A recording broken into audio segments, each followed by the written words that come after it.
Welcome to episode 26 of Guaranteed Audio. It is May 3rd, 2024. I'm Kevin James, joined by my friends Neil Funnie and Ryan Very Expensive Murphy. Oh man, they're never going to guess the theme of the episode. Actually, they might not. People born this century might not know what we're talking. In this century. Yeah, this is Guaranteed Audio, the podcast component of Guaranteed Video. Our previous episode came out 4 months ago and was 3 hours long, where we discussed the Dan Aykroyd comedy vehicle Coneheads. Today, we're going to talk about the 1991 animated show Doug. That ran 7 goddamn seasons for some reason. Are you including Disney? Oh, yeah. Okay. I mean, it was still 4 seasons on Viacom's network service, Nickelodeon. Perhaps. But yeah, if you've never heard the show before, you can find out more about Guaranteed Video over at guaranteedvideo.com or guaranteedaudio.com. You can find this show on YouTube and iTunes and all the usual platforms where shows like this are kept. Even Luminary. What's Luminary? They're a fun one. They're good. They're a fun one? Yeah. That's where I get a snap judgment. Oh, okay. I know snap judgment. Why can't I pull up the sound effect thing? There it is. There we go. Okay, great. Wonderful. Yeah, we're ready. Yeah, we're ready.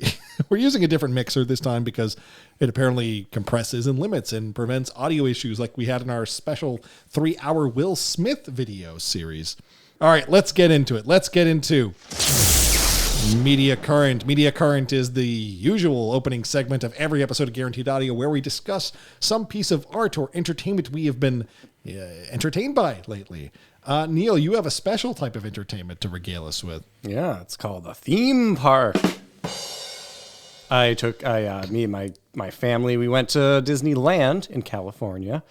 I took my 6-year-old daughter. It was her first time on a plane, first time at Disney, and it was fun. I don't know. I mean, like, what's your experience with Disney, Kevin? You've been to Disney World, right? I went to the Floridian one. Yeah. I was like 11 years old. I didn't care for it. Sure. What about you, Ryan? When's the last time you went to? I went once in 3rd grade, 1996, and a second, again, also the Floridian one, and again right after college, so 2009. Cool. I definitely liked it more as an adult.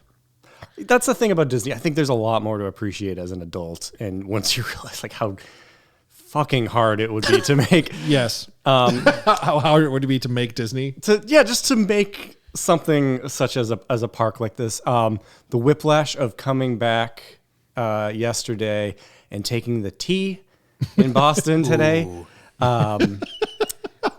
Could use the juxtaposition of funding is wild. Like there was a shuttle bus today at Park Street. You had to come by and pick me up, and I don't know. I just kept thinking like, I could really use like some TV screens showing Patrick Warburton giving instructions or something. Neil, you know what you just made me think of? Yeah. Back in 1996, when my family and I, my brother, my mom, my dad, we all went down to Disney. It was part of a thing of my dad's work. It was a conference in Orlando, clearly specifically designed. Bring the wife, bring the kids, do all the fun stuff in Orlando. It's a destination location. Mm-hmm.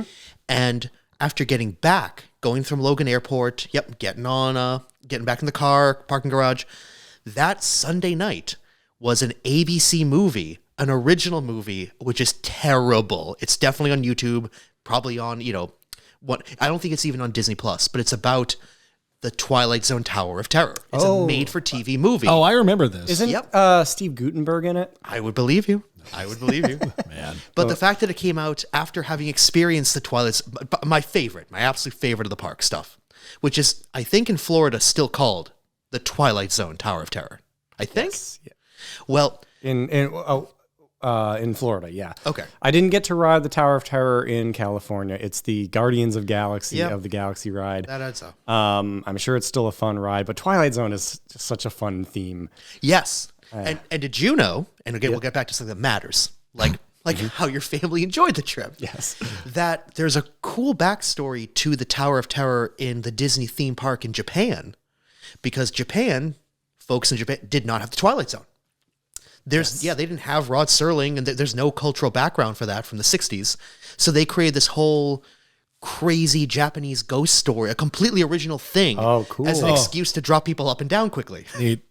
Tokyo Disney is on my bucket list at this point, I'm just because, yeah. I'm sure it's awesome. But Dan Hamilton, good friend of the show, is in Japan as we speak. that's right. That's is right. he doing Disney? Probably not. Yeah. Well, our That's friend, like a third trip to Japan kind of thing. our friend Betty was with us. She's been to Tokyo Disney, and she had some interesting facts. But I'll just pick a couple random rides we went on to talk about how much I enjoyed them. First off, the Indiana Jones ride is fantastic. It's first of all, the wait is great because you're walking through these like fake mines and like there's all this archaeology stuff. And there's a fun little like Sala does like a little voiceover at some point telling you to like how to buckle your seatbelt. Did they actually get what's Alfred Molina? No. Who's Sala? John Rhys Davies. Oh, Not the other John Reese, not the the less pretty one. No, the one who played Sala. Yes. oh, yes. Gimli. That would make sense. Gimli. And then the ride is just like, it feels like you're on like the movie set for like Temple of Doom or something. There's like a massive skull with flames in it and stuff. That ride, I went on it twice. It's great. We had one night where my daughter was babysat by my sister who went along with us, and we went and they had the park open late and open only to people who bought the like Star Wars night tickets. Oh, okay. So they had like a ton of Star Wars, Galaxy's Edge experiences and characters, like in various, all over the park, not just the Star Wars area. I saw Palpatine up on stage. Good. We kept chanting character names like Vader, Vader to like get their attention, which is always fun. We managed to chant Palpatine until he did a little like 2-finger, just like, oh yes, I see you kind of gesture. Was he wearing Mickey Mouse ears? No, he was dignified. He, he stayed in character. Very fun. Good performers roaming the parks. What else? What was that also a good ride? I love the new Mickey Mouse Runaway Railway, where it's like these new style of magnetic moving cars that kind of just can slide. They can do lateral moves and spins all over the track. And it's a dark ride. You go through different rooms. There's a lot of fun black lights and stuff. And they do like interesting stuff where they like project animated character faces onto 3D objects and 3D models and stuff. So I've seen haunted houses do that. I really like that trick. Yeah, it looks really cool, and the whole like the modern Disney Mickey Mouse, Donald Duck, Goofy shorts, which are all on the streaming platform right now. They're good. They're amazing. They're really good, and I'm glad that they're committed enough to that style that they've been doing it for like almost a decade now, probably, and they built a whole attraction around it. Like it's a very like just weird version of their flagship characters, and it's just really nice that they're not embarrassed by it or anything, because it is it's not exactly like the cleanest most family friendly version of Mickey Mouse. They could be doing 24 frames a second hand drawn. They have Disney money, but they're like, nope, this is what cartoons look like. If you want a kid to grow up with Mickey Mouse, this is the aesthetic you got to go with. And yeah, to us, it is kind of jarring, but to some kid who, it's 2024, who grew up in, was born in 2014, like that's his Mickey Mouse. That's what he knows Mickey to be. Mm-hmm. Anyway, yeah, that was fun as shit. The only downside was the Tower of Terror was closed. Not the Tower of Terror, the Haunted Mansion was closed. And That's also a bummer. Yeah, but Pirates was there. Could your daughter do Tower of Terror?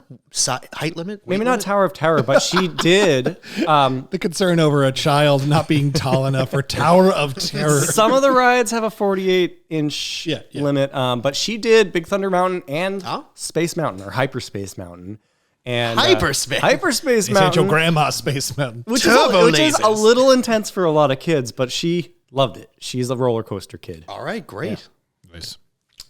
How about you, Kevin? My media current is a movie I frankly would love to do an episode about sometime.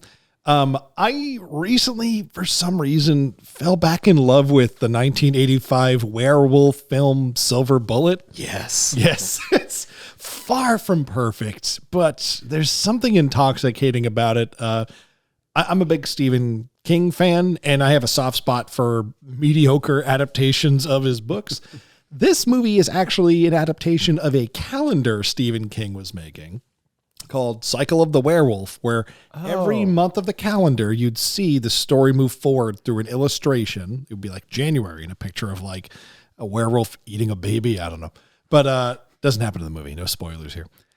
But apparently it got made into a movie by Dilo De Laurentiis, and Gary Busey's in the movie. He plays Uncle Red. Oh, is he ever in this movie? He's so good in the movie as a 3 times divorced alcoholic that is trying to be a good example for his nephew, played by Corey Haim.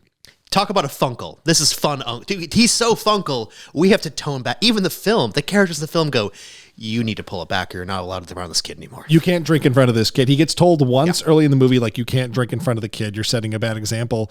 And the rest of the movie, there are subtle cues that he's like kind of hiding his bottles of wild turkey. Yeah. It's great. There's a scene where Gary Busey tries to drink in church at a child funeral, and he pulls out his flask and then realizes he's sitting next to children in a church and he can't quite commit to drinking. It's good stuff. But yeah, I showed Neil a little bit of Silver Bullet earlier. I was borrowing Corey Tilton's Blu-ray copy of the movie. Cool. Friend of the show, Corey. And Neil pointed out that Gary Busey has some earnest vibes in the movie. Oh, yeah. Yeah, really does.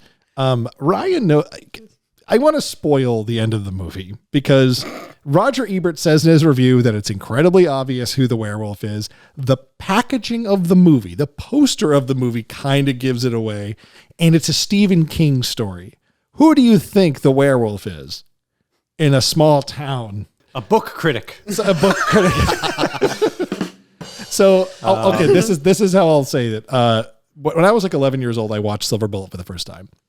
And because I was going through a horror movie phase, we had a Blockbuster membership, and my parents would always get to rent the new movie, and I would always get the freebie crappy movie rental, like the movies that weren't new. That was the system. It was a good system. It was a good system. So I would get movies like, I would get like old Vincent Price horror movies, or things from like the 80s and prior.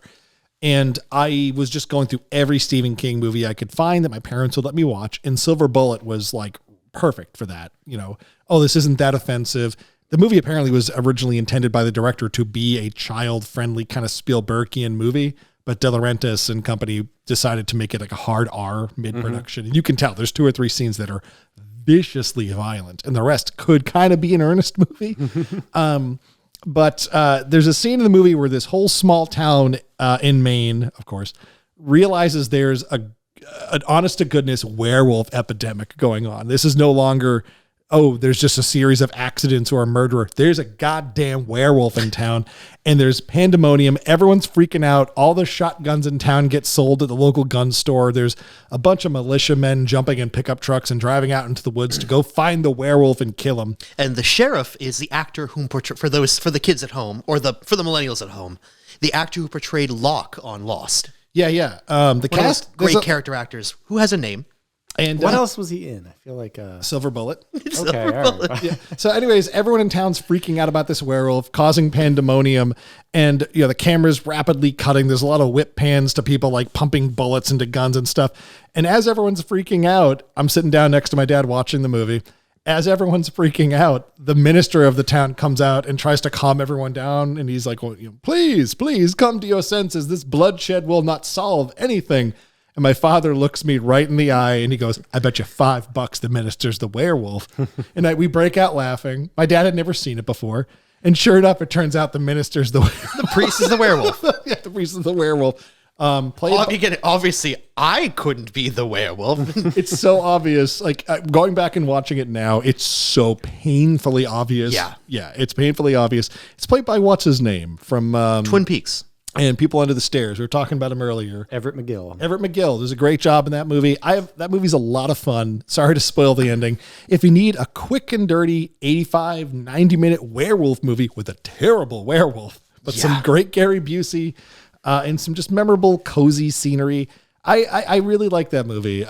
There's a special word for it. It's not an ironic appreciation of it. I just like When Stranger Things came out, and I had a real bone to pick with it over, this is inauthentic. It's just a pastiche of these older movies. This is the kind of movie it's just cribbing entirely from. Yeah. So why wouldn't I, instead of watching an episode of Stranger Things in the same amount of time, I could watch an entire movie, beginning, middle, and end, no more commitment, and I can reflect on it, and I can grow as a person and not be strung along for, what are we at, year 8 of Stranger Things? Sure. The 8th year of that property existing, and it's still not over yet. Of those little boys and girls who are adults now. Are they going to digitally de-age them a bit like they did in It Chapter 2? Remember that? Did you see it? No, I never saw Chapter 2. It's okay. Did you see it too? Yeah, I liked it. Do you remember when they... Also, probably won't watch it again, but yeah, it's good. Better than Stranger Things. Do you remember when they de-aged They go down to their dirt hole in the other. I really like the cast of the It movies, but it was so alarming in It Chapter 2. And those children were made to look younger. Like, it was so awkward. Like, why not just let them look like they're 13 instead of 11? No one will care. We'll get over it. Sure, that's fine. I was just speaking of Stephen King, when I was looking at the poster and I saw that it was based on Cycle of the Wolf, and I thought that was interesting because I've never heard anyone of the werewolf. I've never heard anyone mention that story or book or whatever. It makes a lot of sense that it's just a calendar. It's a cool idea. It is a cool idea. It's a cool idea to take Stephen King and like, what else could we sell at book fairs? What a busy time for that man. Oh yeah. What's the third act of the story? I don't know. August? Like, it's not how it's a calendar. It has to end at Christmas. Kind of funny if they just ran out of road in October. But yeah, we should watch that movie sometime. That's a really fun movie. I like Silver Bullet. I do. Yeah. All right, Ryan, have I built you enough time talking about Gary Busey? Yes, you have. Mine ties into a little bit of everybody's. Number one, what Kevin was saying, how, yeah, I can totally see Silver Bullet being more like an E.T. kind of thriller, where it's exciting and there's scary moments, but it's not a horror movie. But by the end, yeah, Silver Bullet's a horror movie. Yeah. And also, Neil, tying into there, think about all the Star Wars characters, Star Wars folks in the Disney parks. Mine also involves Adam Driver. So a little from A, a little from B, and C. I have a special connection to this intellectual property because turn back the clocks 14 years ago, and I distinctly remember this being the first movie I ever went to in a theater alone. It's a weird part of your life where you go, I really want to see this, but its schedules don't work out, nobody's in town, and I was in Dennis, Massachusetts, way far from where Kevin and Neil or my other civilian or work friends. It just wasn't a thing. We're not the civilian friend. 2010? No, 2012. 2012, right. And it was Steven Spielberg's Lincoln, for which Daniel Day-Lewis won his 3rd Academy Award for Best Lead Actor. This movie's better than I remember. Lincoln? Yeah. Yeah. I remember really liking it. Jackie Earle Haley's pretty good, that movie. And that's why I took my phone out of airplane mode to take... Yeah. Our leads are Daniel Day-Lewis as Abraham Lincoln and Sally Field as Mary Todd. The cast is awesome. James Spader's in it. Yes, I remember him being wonderful. Yeah, he's this hired goon. Abraham Lincoln gets, Secretary Seward, Secretary of State, clandestine kind of, under the table deals of like, we need you to like bully and bribe and thug a bunch of members of Congress. That's how the 13th Amendment actually got passed. Thaddeus Stevens, famous abolitionist played by Tommy Lee Jones, steals every scene he's in. Did he get the Oscar for that? He got Daniel nominated. Day-Lewis did. No, but didn't Tommy Lee Jones get nominated for that movie? I think he did for Best Supporting, but I do not think he won. No. Yeah. Joseph Gordon-Levitt. No. Yeah, I heard that too. Joseph Gordon-Levitt is in it as Robert Lincoln, his only kid to live to adulthood. Yeah, Lincoln's family story is fucking brutal. It's very sad. Yeah, and Jared Harris, the man who beat up Pete Campbell, plays called him a little pimp. Yep, you grimy little pimp. Yeah. Grimy. Man, what a good show. Or I have to knock out your teeth, Mr. Toad. I don't know about you, but I had money on Lane. So he plays General turned President, the 18th President of the United States of America, Ulysses S. Grant. Oh. And their depiction of the surrender at Appomattox is really grim, of Robert E. Lee tipping his hat like, I'm coming back for you, boys. It's ominous. We've also got one of the kids from Stranger Things. Yeah, one of the Stranger Things kids plays a Union soldier at the beginning who knows the entire Gettysburg Address. Which one? It's not him. The nostalgic one. It's not him. Oh, yep, Adam Driver's in it as a telegraph operator. Walter Goggins. Oh, yeah. Everybody's a big fan of these days. I mean, we've loved him for years, but thank God he's getting his moment in the sun. He really is. Yeah, Cowboys and Aliens. Yep. John Hawkes, Jackie Earl Haley is the vice president of the United States. His best friend. His best friend. Yeah. The vice president. Sorry, of the Confederacy. Oh, no. What's his name? we need a sad trombone button on this thing. For every time the word Confederacy is Yeah, my boy, General Edwin Stanton, played by Bruce McGill, a guy who if I showed you a picture, like, oh, of course. I know Bruce him. McGill. He was on Miami Vice, one of the best episodes. Yes, he was. Jeremy Strong from Succession has very few lines, but yeah, this cast is so loaded. There's really good people in this. Yeah. And I just remember, first of all, without, again, I'm just going with the cast. Everyone knows the story of the days of Abraham Lincoln, but this isn't just about, I'm Honest Abe the President. It's specifically about the legality of the 13th Amendment and all the objectively sneaky things Lincoln and friends had to do so that the war was worth fighting, so that slavery would actually be illegal when it's over, because otherwise it would have deferred to states' rights, and we would have had an absolute disaster. We still had a disaster, because Lincoln got murdered 5 days after the war ended, and again, we can talk about Reconstruction for days, but this podcast is about Doug. You know, it's fun talking about the Confederacy because, I kind of like amped up how much longevity Doug had, saying it lasted 7 seasons. The Nickelodeon version lasted 4 years and change, which is longer than the Confederacy existed for. Yep. Yeah, after the break, we're going to move right on to a discussion about a show we all grew up with. I got no segue for this. Anyone have any segues for Doug to tee it up? No. It'll be real great. Doug from 1991 premiered August 11th, created by Jim Jenkins. And as I said earlier, ran 7 goddamn seasons on fumes. This show has no elevator pitch. It's about a young white boy who's kind of like Charlie Brown, only he's owned by Viacom for a moment. I think I think in 1991 there would have been a elevator pitch, because there is a kind of zeitgeist. I can go either way. That it does tap into, which you might not notice. I don't think it was aware of it. I think it was. I think around this time we had post Ferris Bueller, the Ferris Bueller Show. We had Parker Lewis Can't Lose. We had on HBO, I believe there was Dream On. We were a couple years out from the Callista Flockhart, Ally McBeal, yeah. but like that, Herman's Head. That one Wes Craven sitcom with Jeffrey Jones that I showed The People Next Door. Yeah, The People Next Door. There were a lot of shows that were kind of like fourth wall breaking, or they would have fantasy sequences, Internal narration, or they would have just a magical element to them. And I think that Doug might have been pitched as, here's a cartoon version of it where the main character has a ton of fantasy sequences that he jumps into. It was probably done to dress it up a bit, because Jim Jenkins initially had been pitching a Doug book to any publisher that would take a meeting with him, and nobody wanted to touch it. Doug premiered as a character in a 1989 grapefruit commercial. Yep, he was a commercial property first. So for those of you who were born this century or didn't have cable, or hey, maybe you just never heard of Doug because, I don't know, maybe I don't think Doug was ever that popular. Was he? No. If we journey with us backwards in time to the first 3 Nicktoons.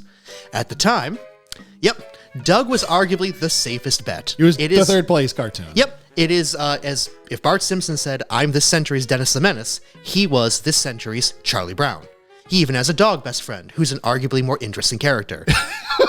We've got the wild card of Ren and Stimpy. You've got to get those MTV kids as they go from Too Old from Nick into MTV. And what turned out to be the real cash cow, Rugrats. Yeah. Those are the big 3 to get the ball rolling. That's where your SpongeBobs and your everything else comes from. You're welcome. So the early to mid 90s were sort of a gold rush for original, I guess you call it like artist-driven animation shows. Like, obviously you have The Simpsons coming out of 1989, spanning 2 decades within a couple of weeks, as Ryan pointed out Yep. in our Chipmunks discussion a couple months ago. The Simpsons hits hard. Ren and Stimpy hits extremely hard. Beavis and Butthead's like doing gangbusters out of the gate. It was a very post, like He-Man, like all the toy commercial. Yeah, it was like a reaction to those because G.I. Joe, it all just kind of looked very samey after a while. Yeah. And I think people just wanted to do something that was a lot more expressive and personal and, creator driven. And for the first time in history, the Gen Xers are behind the wheel, and it shows in a good way, in mostly almost exclusively good ways. Gen Xers were watching these toy commercials, going, "I don't want my kid eating that. I want them working at a comic book store like Rocco." It's crazy to think that. I mean, this might be apocryphal. It seems like this is what was going on. It felt like Disney lost a lot of like land in that race in the early 90s. Yeah, in television wise. In television, Nickelodeon came out swinging with Nicktoons. In day one, there was, as Ryan pointed out, Rugrats, which is still a huge seller. Rugrats has had several movies, made crazy amounts of money, merchandise up the wazoo.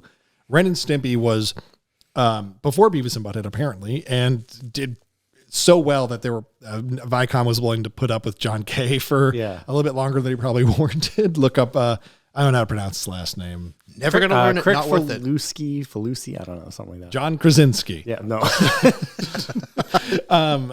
But idiot. Doug premiered in third. He was the number 3 out of that crew. And Doug was kept around on Nickelodeon for 4 years. And my loose understanding of what happened with Doug was it was popular enough. They wanted a syndicated run of it. Nickelodeon had an obligation to order. It was like 75 or 80 episodes. And they got to the 60s, like somewhere in the 60s count. And Nickelodeon just decided, we don't want to make any more of these for whatever reason. They might have just had too many prolific shows at the time, because you got to understand, Nickelodeon was a cable network. There isn't as much money floating around cable networks as you might think on first blush. Well, I found out, sorry to cut off your flow there, but in my Doug research before today's recording, apparently there was a Viacom like budget freeze in the 90s. Oh, okay. And some IPs survived and some of them died. Like I could see Doug going. I could see Doug being like the first in the margin. It didn't stop them from airing it all the time. It was on constantly. Yep. Yeah. It was on so much. So basically Viacom, I'll just stick to Nickelodeon. Nickelodeon like basically passed on keeping the show going, but there was a clause in the agreement with Jim Jinkins and the people behind the show that said, you can move this show onward. It's kind of back into your hands, what you want to do with future productions around the property. And Disney ate it up. Disney, I guess, was retooling their image in the mid to late 90s, trying to get a bit of that like MTV counterculture, Bart Simpson-y flavor that I guess Doug had. No. But it was, no. It was thrust upon them. I've listened to some interviews with Jim Jinkins where he wanted that super vanilla, good old boy, life lesson, wholesome, cathartic writing. The show, he wanted that, but Nickelodeon was sort of leaning in a bit creatively over the years, saying, "Listen, could you make it just a little more irreverent, just a little bit more, like maybe a bit more Roger, maybe a bit more what's Gen X-y, just a little more mature, right?" Yeah. Because it is very. If there's one thing you need to know about the Doug cartoon, is that it is just mashed potato without butter. It is like, That's a good way to put it's it. a skim milk. It's yeah, now we're talking about it now because, as Neil pointed out, it was syndicated a ton of Nickelodeon. It was on all the time. It might be the first TV show I've seen every episode of. yeah. I think every once in a while we put on an episode and it'll have a bunch of stuff in it that I like. I remember one scene, but I don't remember anything else. It's burned into the back of your eyes. There's definitely at least some of the episodes, not some of them, most of the episodes just were repeated constantly. It's like The Simpsons. You just yeah. saw it morning, noon, and night. Yeah, and as a result, and also a lot of the episodes reuse the same music. Sure. And there's just elements of the show that are just the most familiar thing in the world. And like we were watching some earlier today, and it's almost hard to pay attention because it's just like, I know this. I know it's been 35 years, but I just know it already. It's like ocean noise. It's like a warm glass of milk. And I don't want to poo-poo it too much because watching some episodes today with you guys, I was laughing. Yeah. There are good jokes. Yeah, there's fun. And again, I said this joke strikes me now at 37 the same way it struck me at 6. It's the same, and I'm laughing for the same reason. And that reason is Roger Klotz. Roger Klotz. So the show, And a little bit of Mr. Dink. a little bit, Mr. Dink. So if you've never seen Doug, again, you got like an 11-year-old white boy in the burbs, Doug Funnie, and his family. He has weird, not hair like Charlie Brown. He's animated. He might as well be bald. With he his looks just dog like best Charlie friend, Brown. there's 1,000 other ways to draw a character, and I he hate went bald for. boys. No, he looks. He's got a good look. He's got a good distinct look. I like the shorts. I like the vest. But the pilot episode is he's moving into town, Into Bluffington. into Bluffington. And yeah, you can just imagine the cast of characters. It's got kind of that like I hate to compare it to The Simpsons, but because it is just like It's gonna come up. it's I think It's the town, you know? yeah, it's based off I believe town Richmond, Virginia. You've got the mayor, you've got the fun neighbors, you've got the principal, you got the school bully, you got the bully's buddies, you've got a cast of teachers that each kind of get their own spotlight episode as time goes on. You know a weird moment in the Disney season of Doug? Sure. At one point, Doug is upset about something, and Judy reminds him, what are you going to do? Go back to your old life with character A, character B? Like, you've been in Bluffington for years now. Like, this is your life. Your friend Skeeter, Patti Mayonnaise, Bluffington. I know we're at a new school, and I know A, B, C, and D have changed. And they do a quick little, I don't think it's a flashback even. I think it's like a thought bubble on screen. And they show Doug Yancey Funnies. I still like that. Not Nancy, Yancey with a Y. They show Doug Yancey Funnies, two best friends from his old town. Oh. And it's Arthur and Buster from Arthur the Aardvark. Yep. He said Arthur couldn't remember the shape. I do that too. But, drawn, it's clearly the Aardvark and the bunny, but drawn in the style of Doug characters. And I went, what a weird F you to Arthur. Like, why? But like, you want to go back to Are you that positive? lane? You're not just imagining? I'm happy to read my corrections in the comments because I remember that distinctly. Come like, that's a weird flex. There's Why? kind of a bit of that going on in that point in the 90s of animation, like Tiny Toon Adventures, like had like Beavis and Butthead stand-ins at one point. Like there's apparently in a later, like either reboot or a later season of Rugrats, there's a dream sequence with monsters. They have a nightmare of not monsters, and it's the ones from All Real Monsters. but Well, that's a fellow. Klasky Chupa. Yeah. but the Arthur thing is clearly a dig of like, this is just Doug. It's because Arthur, I could see it. Arthur does feel a lot like Doug personality. Arthur did come first. The books at least came first. The show, like those early definitely books, after. Arthur Definitely looks after. nothing like. He's a monster. he's Abomination. hard to look at, kind of Alan Moore story. Arthur. Aardvark. Like, yeah, they're ugly. So with Doug, the thing to know about the writing of the show is it's incredibly grounded. These are stories about the first time you had to tie your shoes without your mom around. Like the first time you go to For the audience at home, for those Gen Zer kids in this century, that's barely an exaggeration. We just watched an episode tonight that was about Doug having a hard time looking at a movie theater screen when a scary monster was up. I think a huge effort was made in the like conception of the show to keep it to things that are relatable, Extremely relatable. that we all remember experiencing in our youth. Everything, from like having like a crush that can never really go anywhere, or I think I've got that. There we go. Ryan, you even had the right key. Yeah, there is a crush that does go somewhere. Kinda, but I mean, like they're 11. One place that doesn't go, liver and onions. One could argue one of the most iconic Doug problems is his crush, Patti Mayonnaise, invites him over to dinner. He's swoon over the moon, and she says, we're going to eat liver and onions. By the end of the story, she goes, oh, that was a joke. Those foods taste bad. We're children. That's pretty much every episode's formula. But the plot, yes, is like the in a world where like people are dying in Ukraine right now, Doug Funnie needs to learn how to like maybe get away with eating liver and onions, or simply state to an adult or his peer, no thank you. I don't want to eat that. But when you're 11 years old and you're trying to impress your would-be girlfriend 100%. And her father, like that, I remember those kind of pressures at that age. Honest to God, forget about, think of this in a very specific vacuum. If Doug the show came out right now, with the same intent of these earnest, grounded, super relatable, ubiquitous rites of passage of getting older, right? It's a show about anxiety. Yeah, about being honest to yourself, like everyday and anxiety, not cheating on tests, and I spent too much time this weekend playing video games and not prepping for a math final, that kind of thing. A plot of an episode. Do you think modern day, like 8 to 13-year-olds would relate to Doug in any way?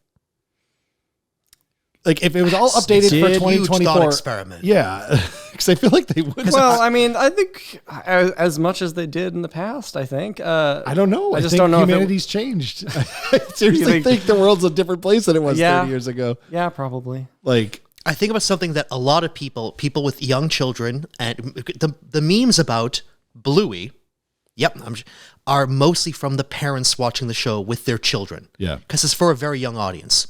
And while that's not about coming-of-age stories like Doug is, or Hey Arnold, or what have you, I couldn't even tell you a coming-of-age story for a kid in 2024. I can't picture one right now. Yeah, that stuff exists, but it's usually dressed up in something like something fantastic. Yeah, I would say even a decade ago, Divergent, Hunger Games, Maze Runner. What That's the a good big pitch is, they have to murder each other. Yeah, it's seriously. not interesting enough to like eat liver and onions or like stay out after curfew. It's just not. Are there Sisterhood of the Traveling Pants equivalent stories anymore? Pepper Ann, which is clearly a Doug also ran. Oh yeah, Right, yeah. Like, do those exist right now? Neil, you have a daughter. Tell me. Yeah, there's probably stuff like that, but yeah, like high fantasy stuff is very popular right now. Darcy likes cartoon. I mean, the stuff Darcy likes is everything from Sailor Moon to Cuphead. You know, She's too young to kind of discriminate. Is what you're saying? No, I'm saying like she likes stuff that is that takes place not in reality. Do you think that relatable nature of this person's kind of like me, their school looks kind of like mine? Do you think that's been replaced with social media, like Reels and TikToks? And Sure, yeah. In a lot of ways, yeah. Yeah, false authenticity made to sell you clothes. I'll tell you this, as a person who recently got to enjoy the Purview in the year 2024, the year of our Lord, in which they're all years of our Lord. Not all of them. There are still Scholastic book fairs. Yeah. And there was one Goosebumps book. I bought it. Mm-hmm. I mean, there were 4 copies, but there was one Goosebumps book. Most of the stuff is not. It's a lot less narratives. It's a lot less like Diary of a Wimpy Kid or Captain Underpants, like serials based on one character.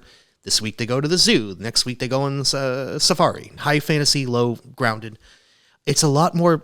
These are some Disney books. These are some Minecraft books. These are some Fortnite books. These are some Barbie books. It's more about just stuff tying into an IP. It's a lot less character driven, like something like Doug would be. And I think the type of young adult stuff, elementary into junior high, those kind of books would be the kind of property that would be tying into something like a 21st century Doug. Sure. So I guess we decided to talk about Doug because it's been a minute since we've podcasted, and we needed something kind of easy. We needed something that wasn't us softball. talking about a movie. So let's talk about a TV show. Mm-hmm. One movie, the man's first movie. We'll get there. Yeah, which is apparently Doug had a single movie, and it was originally supposed to be direct to VHS, but then who's the guy that ran Disney at the time? Was it Eisner? Katzenberg? Okay. Eisner. I think it was Eisner. Decided like halfway through making the movie, like put this out in theaters. So like they went back and reanimated a few sequences, and that's why it looks the way it does. I've still never seen it. I think I saw it in theaters. Yeah. Sure. I don't remember anything about it. There's a monster. Yeah. I don't like it, but we'll get there. Nematodes. Yeah. Yep, nematodes are fantasy. It's no longer grounded in reality. You'll be like, oh, and in this episode of Frasier, Bigfoot's real. Like, no, that's not. Like in this episode of Friends, aliens show up. Like, nope, you've spoiled like what little you have going for you. So, basically, Doug goes through these trials and tribulations. Like, oh no, I am gonna wear a mascot costume for the football team because I can't play football. Things like that. His problems are almost always self-inflicted. Yes, It's true. Yeah, and he'll think out these fantasy sequences. Like he'll use his imagination to try and solve the problem. And A lot of characters are all role playing. yeah, Superman, a James Bond type. yeah, his Superman Usually- role model is called Man O Steel Man, which is very Rocco. Man O Steel Man. There's Smash Adams, who's when Doug thinks about a problem that could, I guess, be solved through James Bond. He Well, imagines himself as James Bond, but it's a character called Smash Adams. Yeah. It's a hard thing to describe if you don't know, if you haven't seen it. It's so hard to describe. He has alter egos, that are just kind of movie hero characters. Usually it's like the first fantasy sequence in an episode will be something that Doug is daydreaming about doing. Like he wants to be a rock star. He wants to be a fashion icon. He wants to open up his own lawn mowing business and make a lot of money. He So wants to be it's rich. The principal of the school calls him in to run today. Like everyone just can't wait to hear what Doug Yancey Funny has to think. Doug will have some ridiculous, like self-aggrandizing fantasy that kind of shows here's what's motivating him to fuck up in this episode, that he's going to get himself in trouble chasing some impossible dream. Yeah. Or just like some vain little whim that he has. And then in the middle of the episode, when he's mired in the problems, then his fantasies turn into anxiety nightmares. Yes. And just dreams about like everyone in school laughing at him and just like, What a loser. what a loser. We watched the episode where he's visiting Mr. Bone in the hospital. Mr. Bone, the vice The principal. vice principal, not He's to be bringing him confused all with the- the real principal. That actually might be my favorite. That's a good one, but like the fantasy sequence in that, as he's like walking into the hospital room to meet Mr. Bone to bring him some cards, is he opens the door and he finds out what Mr. Bone's in the hospital for, and he got more eyes put on the back of his head. It's right out of Twilight Zone. It's fucking scary. It's awesome. like now I can watch you all. All right, Mr. Bone is like Don Knotts with a little bit of Max Pacheco. Oh come on, be nice to our friend Max Pacheco. Yes. He sounds like Jimmy Stewart a little bit. Oh, I love you, beautiful old eyes. Like, yeah, it looks like something out of the real Ghostbusters. It's unnerving, but definitely still like this is a PG cartoon. This is on TV. So if you take out these fantasy sequences, it's kind of like taking away Zack Snyder's slow motion or Beavis and Butthead watching music videos. The story gets very literally short. it's Power Rangers, but they're not Power Rangers. They Don't have costumes. They don't have Zords. They don't have robots. It's just a bunch of privileged dorks talking to each other for a while. the show would be a minute and a half per episode tops. Every now and then Rita Repulsa and a bunch of goblins on the moon I guess they're just spying on him, perving on him. Like, what do they do now? Math? Like, yeah, you can't have Power Rangers without. Yeah, a huge part of what makes Doug work is We'll talk. filler. Well, we could. Yeah, let's brainstorm normal Rangers later. There's a lot of Doug's fantasies involve his best friend Skeeter, and the would-be girlfriend, his big childhood crush Patti Mayonnaise, who frequently shows up in the later seasons in Doug's fantasies, just regaling, "Oh, Doug!" Like that's all she ever said. Doug. Oh, Doug. I can't do Patty's voice, but It doesn't stop you from trying. but every time I try and do it, I just do my Skeeter, Yeah. But give me a line to say a Skeeter. Hey Doug, want to go to the Honker Burger and shoot up in the bathroom? Okay, hold on. Hey Doug, do you want to go to the Honker Burger and shoot up in the bathroom? Pork chop. Hey Pork Chop, you got the horse?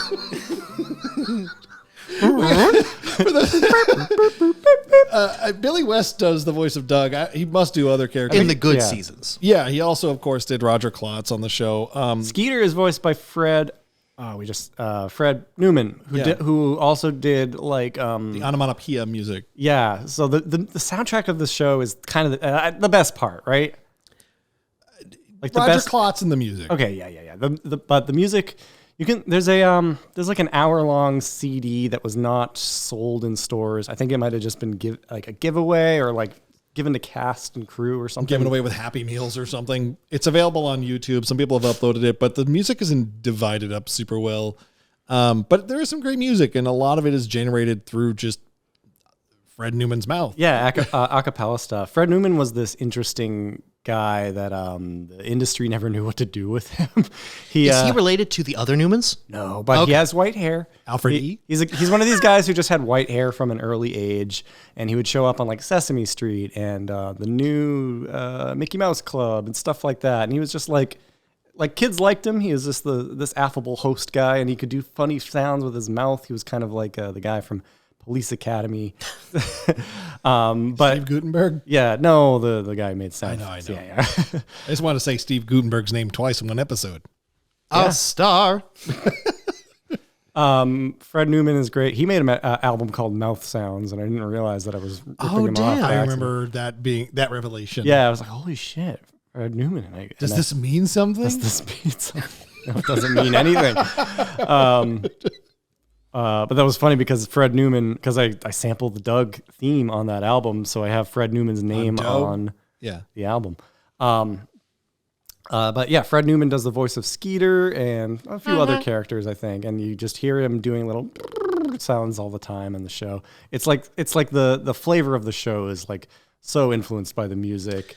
I would argue you could play Doug music in some other thing, a TikTok, a reference in a film, TV, whatever, and for the audience who grew up with it, it would be immediate of, oh, from Doug. Yeah, the music, I agree with you, is I would like to see the music and that music style transcends the show in a way that this kind of fun style of music has a class that the cartoon does not. But I mean, it's just like the old Scooby-Doo music where they reuse it in every episode. A lot of shows around this time did it. And if the show had enough longevity, they would go back in and add additional score. Yeah, you'd find songs added late to the game. But this, there was like 8 songs to the vocabulary you were intimately aware of. Yeah, and so when I finally got to listen to these songs isolated in stereo, it was kind of trippy. It was like seeing a movie prop up close, kind of. Sure. Because they're usually transitional pieces. They're to get things moving from point A to point B. Doug's usually telling you what to think while the music tells you what to think. One voice actor to put on display here is Constance Schulman. She voiced Patti. Patti Mayonnaise. You showed me something interesting with her. Yeah, get this, Ryan. When they were casting the voices for, I guess you'd call it the pilot for Doug, Jim Jinkins saw a commercial on television with Constance in it. It was for Kraft, and she plays a waitress in the commercial. And guess what she's hawking? Guess what she's trying to sell you? All right, I'm guessing it's not burgers. It's right on the money. What would it be? Something you might put on a burger. Something you just mayonnaise? Mayonnaise. Oh, damn. Dead serious. Okay, here we go. That's how she got the job. Do you think her character, was mayonnaise like a fillet? Like, we'll fill it in later. Well, you know how Flo is her name is Insurance Flo or whatever. Sure. Yeah. Do you think her character's name was Patti Mayonnaise in those commercials? Well, not in the commercials, but I know it's out there. I'm pretty sure this is true that Jim Jenkins based most of the characters on people he knew in real life. Like his childhood bully was who Roger Klotz was based on, and Patti Mayonnaise was based off 2 girls he knew, like in grade school or high school or something. One of them was named something Mayonnaise, and the other one was named Patti. Yeah, really? That this is like he's told versions of this story. It's out there in interviews. Are there people with the last name Mayonnaise in real life? I suppose so. First I'm hearing it, but yeah, it's disturbing. Patti is friendly to Doug. Skeeter's his best friend. Skeeter's a bit more of like a trendsetter, almost a tastemaker, but he's cooler than Doug, that's for sure. The people of this town have different colored skin outside of the funnies for the most part. There's people with green skin, purple skin, blue skin, and then a good amount of the other people just are Caucasian-y looking, I guess, like the mayor. There's brown skinned people, it's like there are normal looking humans, and then there's just fun color humans, just like Mr. Dink. Mr. Dink's a nice purple. Yep. Nice kind of dusty purple. Mr. Dink got memed. Mr. Dink might be the most memed thing out of Doug. I agree. Yeah. Yeah. I guess. My grill. Yeah. That was probably the only thing. I mean, there's been some other stuff from Doug that blew up on social media, least of not which is my favorite Twitter account of all time and I say that without exaggeration, Doug episodes. That's so good. There is an amazing Twitter account that is now dormant. I believe it was officially retired a couple of years ago, called Doug Episodes. Look it up if you have to log into Twitter. I'm sorry, X. We're not calling it that. Yes. Boom, boom, boom, boom, boom. But it was just a funny person on Twitter coming up with random plots. As if it were the description in an episode of in a TV guide. So here's like Doug Episodes. Here's a tweet from May 2014. Episode 103, Scary Party. Doug is too afraid to attend his own birthday party after learning the cake will be a flavor he's never tasted.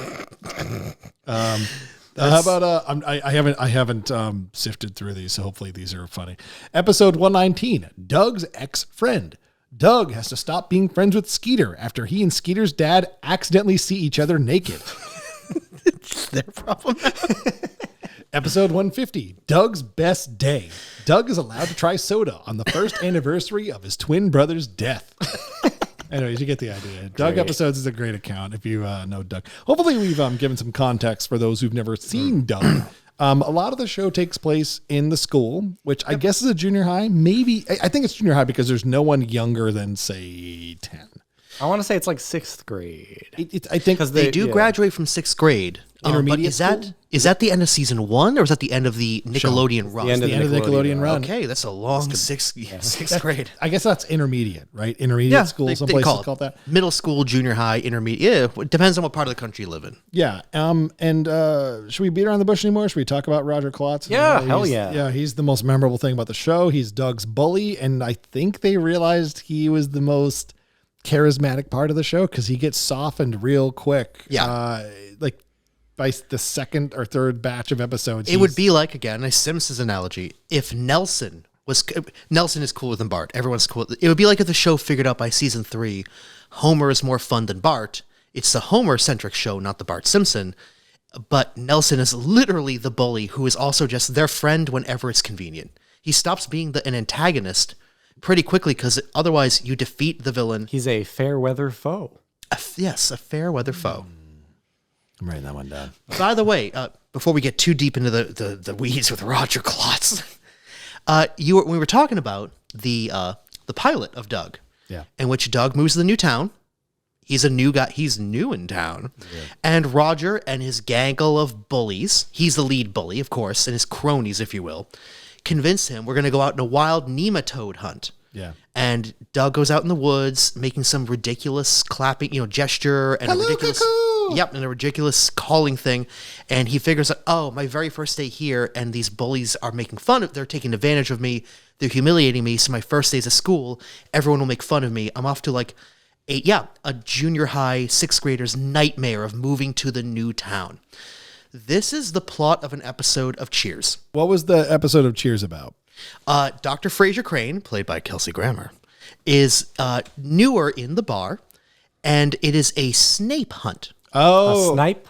I'm sorry, snipe. Yes, it is Mr. Potter. And it is not a snipe hunt, and a snipe is a fictional creature, a fictional animal.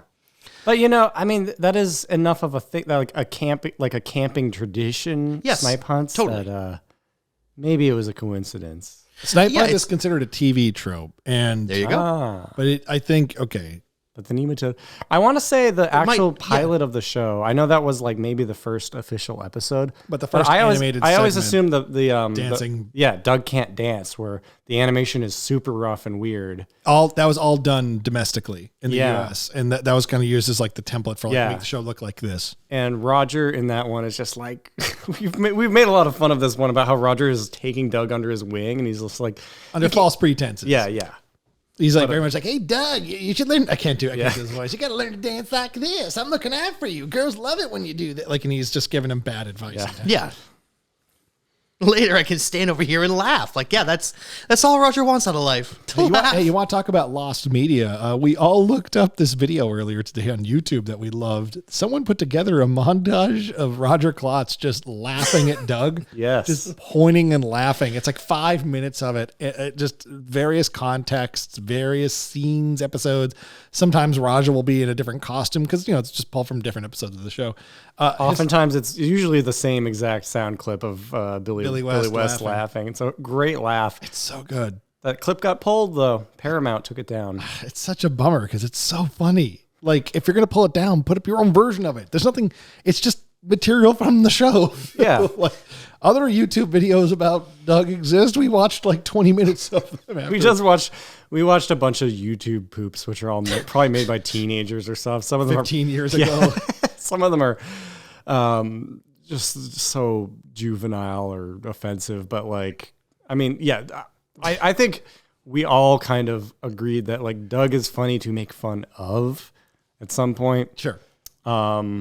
In our lives, like we all kind of respect the show now, but like there was definitely a long period where we were just like, hey, it's funny to think of how pathetic Doug is. Oh, are my gums gonna hurt when I brush my teeth tonight? Like that kind of crap. Like, but Roger is again played by Billy West.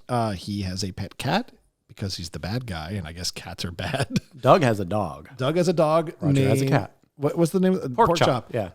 And Pork Chop, anthropomorphic kinda, but doesn't talk. when like Snoopy doesn't talk. We hate Pork Chop, right? I do not like Pork Chop. Yeah. Yeah, no, Pork Chop. He's got a real Scrappy-Doo vibe if you're picking up what I'm throwing down.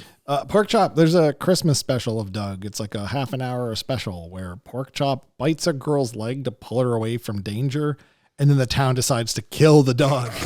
And the whole episode is like Doug, like, I'm running out of options here. They're going to kill my dog. I have like a real problem here. This is one of those episodes that was not in the syndication normally. I think I saw it like once as a kid. I don't really care for that episode, and I don't really care for the Halloween special. I know some people who really do.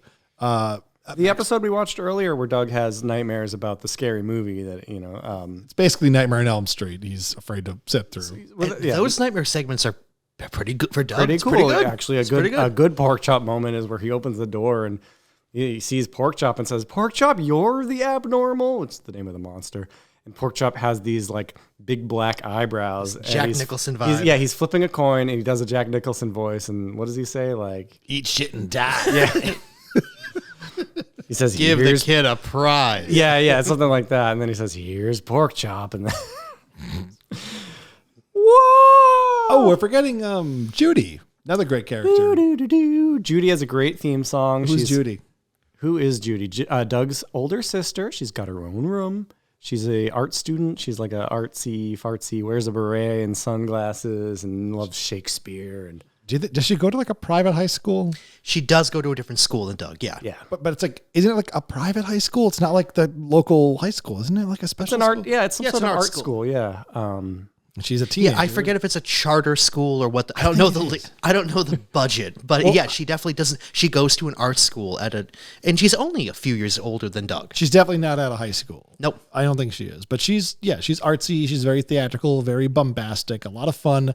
The cocktail with her is that she's always wearing sunglasses and she's got a beret. A real beatnik vibe. Yeah. She's a 90s beatnik who talks in a very pageant-y Shakespearean way, very aware of art and culture. But when she's one-on-one with Doug, she's just older sister Judy. Yeah. Sees right through him. And that's a fun cocktail. That's a fun character. I will say, just as Doug laid the foundations for kind of moody, melancholy kid handling, like actually talking about white kids in the suburbs, for talking about emotions and interpersonal connections. Doug laid the groundwork awkwardly, fumbly, so that a show like Hey Arnold got to come out. The same way I would argue Judy did a lot of legwork so that a show Judy walked so that Daria could run. I could see it. I could see. I like the mundane nature of Doug. Yes, like kind of like proved like no, this works. You can tell kids this. And Doug and Pork Chop pissed on Charles Schultz's grave. There's a lot. It's one of those things that you just look at it through that lens and it's like, yeah, that's can't ignore it. You can't not notice it, right? Once it gets pointed out. I don't know. I don't want to hate it too much, but it's right there. It's a pretty different aesthetic. Like Doug looks just like Charlie Brown. What are you talking about? Like, oh man, like the hair. Like I don't know. The sister dynamic, the best friend who apparently just was waiting around. Skeeter was waiting in Bluffington, just waiting to be someone's best friend. But it's a cartoon for children. I can move past that. So over the last week or so, we all watched just a handful of random segments, not even full 2-parter episodes, but just, I don't know about you, but I went on Paramount Plus and I just sort of like scrolled through like, oh, I remember that one. Oh, I know this one. I know this one. Ryan, you asked me to watch the one we just talked about. This what episode? Yeah, where Doug finds out that his school bully, Roger Klotz, has a crush on Judy, his older sister. Yeah, I watched that one. We watched the Nightmare on Elm Street parody one. We watched Doug's Garage Band, which I think is probably the closest this show ever got to true zeitgeist status at the time. I don't know about you, but I remember in high school people singing "Banging on a Trash Can." Like people remembered that song. I think that is, that, and like the fact that like you get the Talking Heads reference like years later. Yeah, kind of kept that episode in people's memory. We watched that one earlier today. I did not watch the Roger has a crush on Judy episode, but I'm sure if you guys describe it, it'll come back to me. I mean, there's so many episodes of this show, but I think Doug's Garage Band is probably the most popular episode. It's the Stimpy's invention. It's the Mr. Plow. It's the And for one thing, at this point, the audience has to be familiar with. You got to know who Doug and Skeeter are. You got to already know who all the base characters, like BB and Patti Mayonnaise, which isn't asking a lot of the. It's not asking a lot of the audience. You have to know that there is a band in universe called The Beats. Oh, we haven't even talked about the Beats. We are now. Oh, this whole podcast could just be exposition about this show because there's a strangely high volume of lore for this show. There's several things in the Doug universe. They got beats. We're like an hour. We're like an hour into discussing it, and we're just getting to the Beats. The Beats are a fictional band in universe. Most closest to the Beatles, but are kind of a stand-in for a lot of music. There's Beatles. There's the Who for sure. When they're first introduced early in the show, the lead singer is a gal. And then in subsequent appearances, the Roger Daltrey lookalike guy, Chap Lipman becomes the face of the band. But there's episodes where Doug really wants to see the Beats in concert. There's episodes where Doug wants to start a band, like Doug's Garage Band. But there's frequent uses of Beats original music in the show, which is part of the soundtrack. I think there's they have 2 songs maybe. And they're catchy. They're earworms. They are Killer catchy. Tofu and I Need More Allowance. I Need More Allowance. Yeah. Is there another one? Oh yeah, there's plenty. It'll come up later actually. Okay. So in Doug's Garage Band, which okay, so let's get through the plot of this. This is a half an hour TV show with 2 episodes per 2 stories per episode, I'd say. And in this one, Doug and Skeeter are watching MTV, which is apparently like a common thing on the show, because in 3 segments of Doug we watched today, all 3 in a row had Doug watching or fantasizing about female MTV VJs remarking about how cool Doug was. You know, Neil, you know. I'm just here waiting to talk to Doug Yancey Funny, the coolest dude in town. Yeah, we watched 3 episodes in a row where Doug fantasized about basically downtown Julie Brown talking about it. Yeah. But in this episode, Doug, Skeeter, and Pork Chop the dog are watching MTV, and they're watching one of the guys from the Beats talk about how he used to hit a cat as a kid, and that's how his parents got the idea to let him start playing music. And that's all Doug needs to hear to think, hey, I should hit my dog. And Skeeter and Doug sit down with Pork Chop and Judy's tape recorder and record a little song demo for a song called Just Banging on a Trash Can. Yeah. Yep, one they'd written in an earlier episode when they didn't get to see the Beats concert, but then ultimately got to meet the Beats after the show in a ridiculous circumstance. We're like, oh, now my best friend's Paul McCartney. Like, again, it's... And what spirals is Doug and Skeeter the next day at the Honker Burger, which is kind of like the... What's the name of the place on... Good Burger. No. On Saved by the Bell. What's the name of that place? Or the Power Rangers and the Juice Bar. Yeah, or Happy Days and Al's. Yep, Al. Yeah, the Honker Burger is this show's version of that. It's like the cultural. Let me put it this way: that's fine. That's fine. Whenever Doug gets hungry, he goes to the Honker Burger. Yeah. Carry on. So Doug and Skeeter are hungry, so they go to the Honker Burger, and they're talking about, man, our music is so fucking good. And BB, who's like Who's town- rich? Who's rich? Yeah. This bratty rich kid in town overhears him is like, well, if you're so goddamn good, I should be in your band, basically. She inserts herself into the band by claiming she has a friend in the music industry that will get them a gig with their band. Did they ever name the band? Nope. They're not named like the Bluff Holes or something. The Bluff Holes. There might be a name. Bluff Hole Surfers. Because when Doug imagines their music video, it shows like the info in the corner, like it's a music video. Yeah, So, it's got to be there. The Bluff Hole Surfers. That was good. So the rest of the second act of the story is Doug really wants this performance to like knock the socks off those coal mining asses of the people that are going to see them perform a show that BB got them booked. So now BB's in the band because she got the show. So every subsequent scene is Doug asking for a favor from someone else at school to help with like pyrotechnics or lighting or something with the stage show, like choreography. And every person he asks decides, well, I'll help you if I can be in the band. And like 5 of them all play drums. So the band ends up with like half a dozen drummers. And I mean, what happens next? They rehearse, they get moderately okay. They get okay. The kind of centerpiece of the episode is they keep cutting to this imaginary music video where it's banging on a trash can / think big, which is what BB tells them to do. Yeah. And BB kind of is doing like Madonna stuff. Doug has kind of a Michael Jackson Kind of a Michael Jackson. Kind of. He's wearing a Michael Jackson costume. He's Yeah, wearing he's- the cover of Bad. Yes. The cover of Bad. It does. They do stuff from the Black or White video. Man, it's gonna knock your socks off watching 2 cartoon characters turn into each other crudely. And Pork Chop. And pork. He's dancing with some some tribesmen at some point. Yeah. And does happen. and I just looked it up. The name of Doug's garage band is Doug's Garage Band. The narcissist. Yeah. So Doug has this fantasy sequence where he imagines, like them playing the song, and it ends with a Talking Heads tribute. It's right out of Stop Making Sense. Oh, he's got the big suit. It's got the big text behind him. What's kind of sad about this is Doug has this like dream sequence about this music video, and it ends with like this huge like Madonna meets Michael Jackson meets Talking Heads explosion where they're in the suits, and then when it cuts to band practice the next day in Doug's garage with all of his friends, Doug's actually wearing like an oversized blazer that's clearly like his dad's suit jacket. Yep. It's kind of sad. Yeah, it's not. It doesn't look as cool as. It's not Nope, not big even enough. Yeah. No, he asked Connie to make the suit for him. Remember? Yeah, Connie, one of the other cool kids at school. I mean, there's a whole litany of characters. There's Jimbo. I don't know, Jimbo, right? There's The vice principal. the vice principal. The principal, Mr. Butt Savage, was named after Jim Jinkin's actual principal in grade school. That's a hard. That's a walking on a razor's edge. Butt Savage. You want to work with elementary school children? You're a madman. Hold on.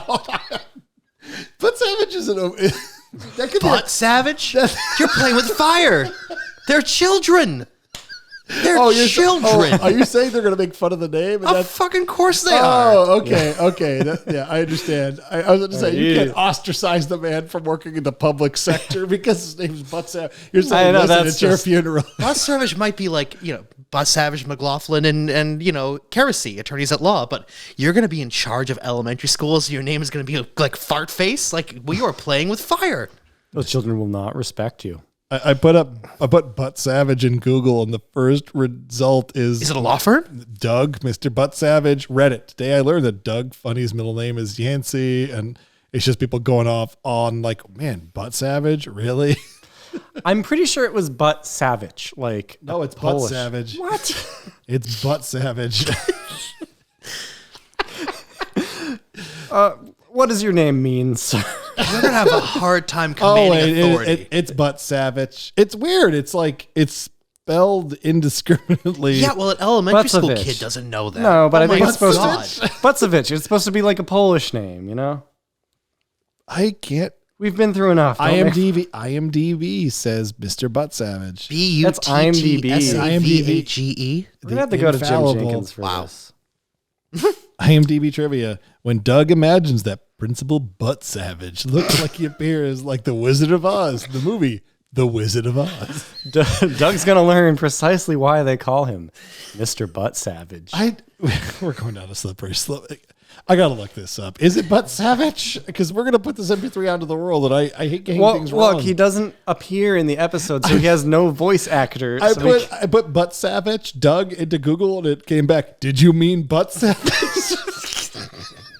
Does he show up on the Disney Doug? No, it's a different school. Oh, but they graduated. Okay, but the Doug Wiki says Butt Savage. I think it's Butt Savage. Oh, Jesus Christ. That shows you how reliable IMDb is. So I still feel for any individual with a make funnable name working in early education. That's rough. I wonder if Doug ever had issues with the censors, if they ever had to get something. There were 2 episodes pulled from DVD circulation in the 4th season, but I think it was like a licensing issue because those episodes were finally put up, I think, on. By the way, I own Doug on DVD. Back in the day when True Detective was on, I was working in reality television, which meant I spent 3 months in a row living in a hotel room watching TV. And True Detective had just come out. Fantastic show. I watched it twice all the way through in like a week. I loved True Detective season 1. And it kind of left me in a dark place. So I decided I need to watch something like really a palate cleanser, really a unicorn chase, a really pointless TV show that won't leave any real impact on me. It'll just kind of like be a glass of water, right? And I watched a good amount of Doug. And that Christmas, my sister surprised me, and my stocking stuffer was the complete series on DVD, but the Nickelodeon stuff. Yes. Not the scab Doug. Yeah. So there's actually, I swear to God, I have pictures in Google Photos from 10 years ago of us all hanging out in my old Salem, Massachusetts apartment watching Doug. Like literally like kicking back like beer, like watching Doug. Doug. So wait, what happens at the end of the music episode? There's too many people in the band. Everything. Oh yeah. So they get to their show that BB booked them. It turns out to be like a kid's birthday party in her backyard. Yeah, they're following up clowns. Yeah, there's little kids that just aren't into the band. All these problems. People's drums are falling apart. The lights are falling over. And then at the end, BB's music industry guy is just like some dickhead who works at the record store. Yeah, the verbiage works in the record industry did a lot of heavy lifting of he's just the guy who works at the local music store. That little lion brat. And she kicks Doug out of his own band. She tells him like he doesn't want her in the band. He's pretty happy about it though. Yeah, but he's fine with it. It's a pretty conflict-averse conflict. Yep, that's Doug. And that's the most memorable episode of Doug. Well, then it ends with Doug and Skeeter back where they started, just having fun playing music. In the trash. They started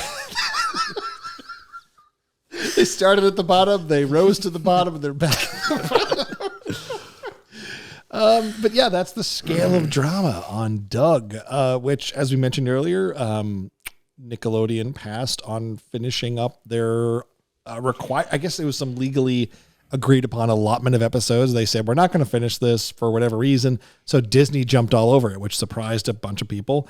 And Jim Jinkins, I've heard in multiple interviews I listened to today, he said he actually preferred the approach Disney had to the show. He loved getting the reset button of sorts to kind of like reappraise the characters. And because when the show jumped over to Disney's one Saturday morning, I think it was, yeah, it ran for 3 years. I've never watched a second of it. Oh, that's a lie. I've never watched it on TV. I've looked up YouTube clips to see how weird it was because Billy West was not brought over. Yep, there's strike one. Disney didn't want to pay what Billy West's management was asking. So they lost the guy that voiced fucking Doug. And Roger. Come on, man. I know. And they changed a few other things. Roger Klotz, the bully. Yeah, I actually have a... It was a bit from my Tumblr years ago, but I made a list of everything that Disney changed. Here we go. Ready? Yep. Never forget how Disney ruined Doug by slapping on a bunch of arbitrary bullshit changes. The Beats broke up. Yep. Honkerburger closed. Yep. Roger got rich. Yeah. Boo. Connie got a more normal body type. Boo. Like, seriously. Doug became Pork Chop's pet. Skeeter's safe word changed from honk honk to EBDB. The town was named Doug. Patti Mayonnaise Memorial Swimming Pool. What the fuck? Mayor White became part of Doug's circle of friends. Sex moans in the theme song. Everyone could see Doug's imagination sequences happen in reality. The 9/11 predictions got a lot less subtle. A lot less funny, too. Yeah. Mr. Dink calmed down. Judy Funnie became a baby. Mr. Bone lived in Doug's walls. Doug's voice actor was replaced by Sir Michael Caine. Every episode was 4 hours long. Every character was nude with grotesquely long, muscular torsos. Roger always dropped a gun on the floor in every scene. Doug turned 12, and every episode ended with Doug's parents dying. Disney really fucked up. Yeah. No, but really, the show, everyone hated the changes. That was kind of the point of the first episode, was like having Doug's. I remember watching the first episode. They addressed his voice acting changing. Yeah, I think so. But I remember. Right? They just said, like, you're not a little kid anymore. You're in junior high. Yeah, it was whatever, kind of seventh grade. It was kind of a nod to just like puberty. Yeah. Yep. But yeah, it was supposed to be like, here's a bunch of frustrating things that have kind of changed. A lot of the stuff you love is different now. A lot of we spent a lot of money, so get used to it. Yeah. And they shoved 3 seasons out the door. I don't know anybody who watched it. And we talked a lot about Nicktoons when we were 18. Yep. Yeah. I never met I distinctly remember a real shark jumping moment of Skeeter might be a vampire. Like, that sounds like a kind of parody that Neil just read, but that's an episode. That's a segment of an episode of We should watch Skeeter, some. No. a vampire. We already wasted too much time. Like, honestly, like, I brought up when we were 18, we talked about Nicktoons. We all started hanging out a lot when we were 18. And that was like one of the first things we bonded over, was talking about Nicktoons and stuff again. Just stuff that we missed that wasn't as readily accessible as it is now. There was no like VOD services providing that stuff. You just kind of were at the mercy of YouTube uploads and torrents. But common memories for us to kind of joke on. Yeah. And Doug is that wallpaper memory, that like warm blanket and glass of milk you're talking about. It just washes, it puts you to goddamn sleep. It is melatonin TV. And that's kind of a compliment for just because it was just something you always wanted to leave on. But coming back to it for this show, I'm a little like mentally frustrated that I kind of had to revisit it. I'm glad we talked about it. We've had fun for sure. But I feel like I'm not on the Doug cycle right now. I think I need like 4 or 5 years before I'd be like, I kind of want to watch some Doug. Because watching it earlier today. Well, it's because the show we put on like pretty frequently. We haven't in a little while. But. Not a lot in years. And I like literally all 3 of us were on our phones watching. We were barely watching it. Like we know what happens. We know every fucking second of it. I had to literally go, Neil, look. And you had to like look up from your phone for like a key joke or something. Yeah. Okay, that's a good joke. Yep. But I remembered the joke because I've seen the episode 20 fucking times. What was the Mrs. Wingo line that got us today, where it was just like a cold open to a scene where Mrs. Wingo said like, and then the king of Bavaria went insane. And then like the PA system goes off. Yeah. I mean, it's fun. It's a major milestone in pop culture from our childhood. It doesn't need to carry forward though. We don't need a reboot. Please, of don't Doug. do a Never. 3D version. Don't do a CGI version. It also wouldn't. All right, so we spotted like animation mistakes. There's a lot of awkward kind of there's like a perspective stuff is weird. Perspective stuff. It's kind of a clunky looking show, but it is also like a very like the characters blend into the backgrounds in a way that most cartoons don't. Yeah.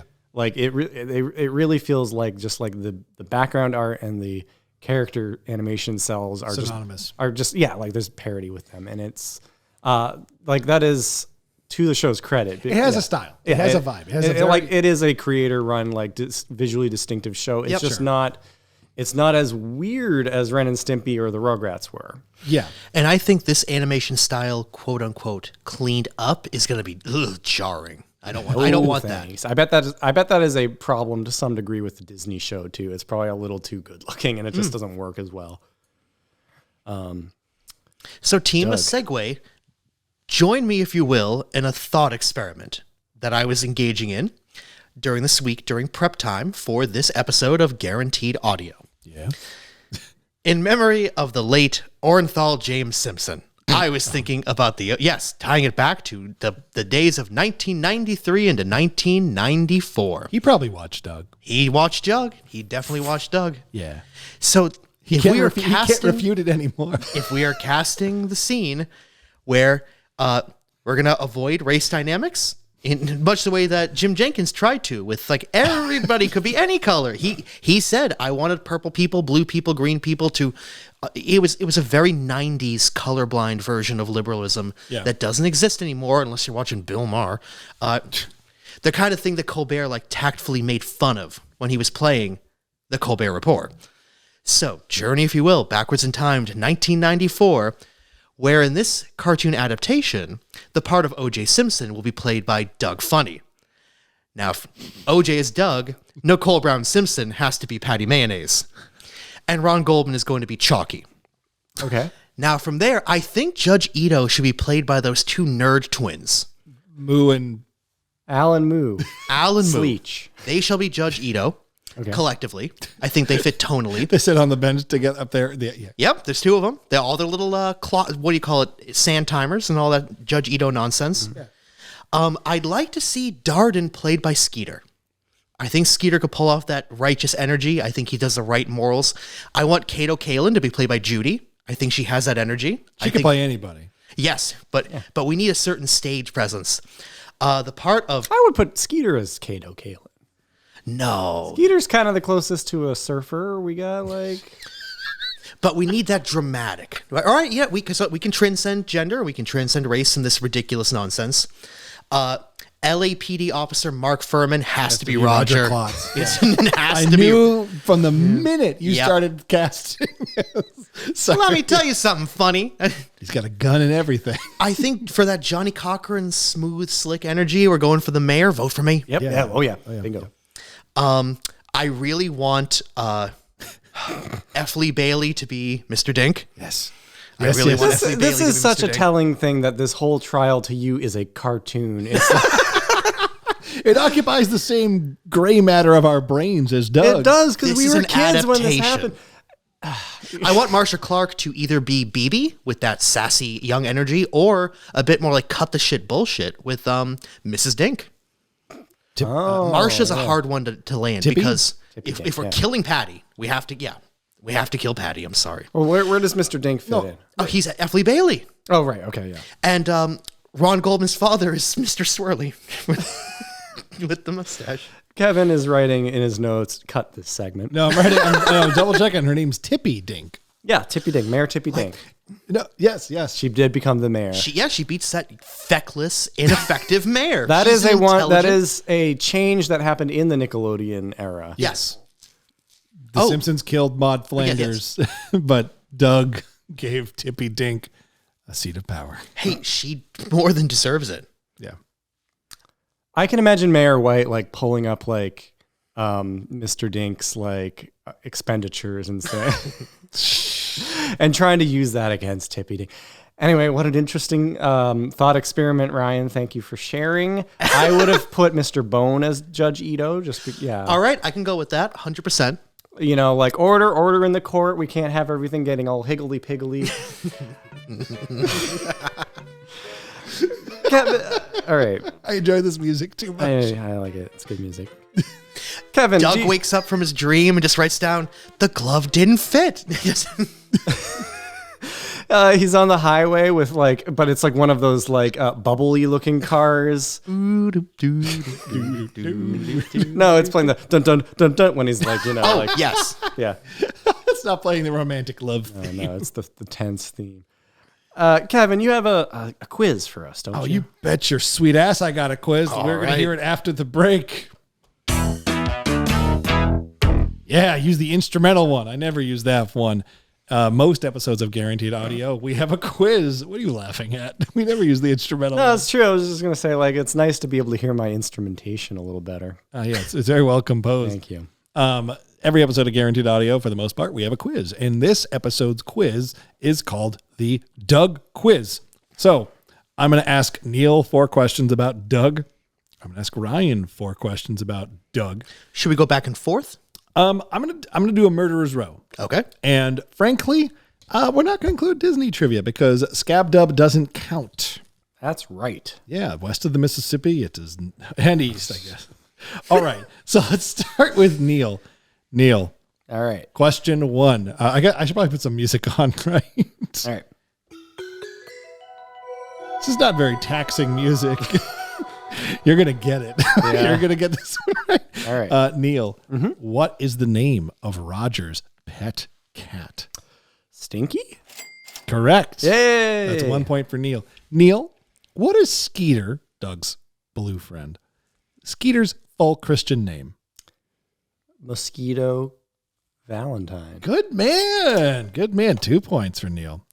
Here's a little bit of a harder question. This is a little outside of Doug, but I found this out today. I thought it was interesting. Mr. Dink and Tippy Dink, Doug's benevolent neighbors.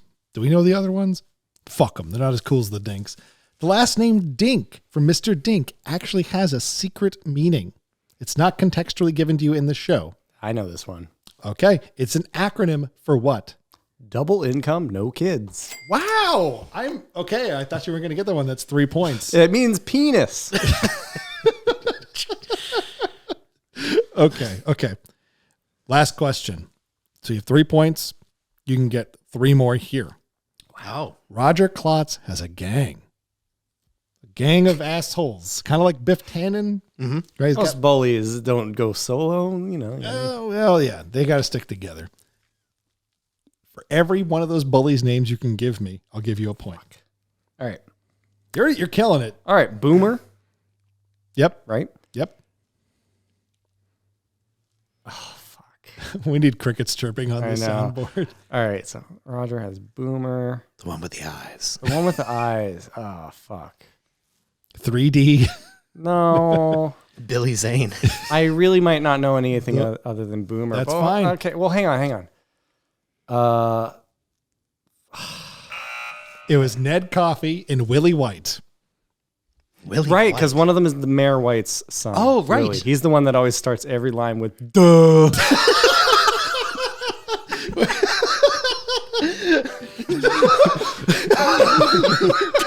Okay, you got 4 points. It's Okay. that kind of show. Okay, Ryan, Okay, here we go. you nervous? I don't think I'm as brushed up on Doug as I should be. I was really impressed by that. That was great. Ryan Murphy, where does Doug take place? Bluffington. That's 1 point.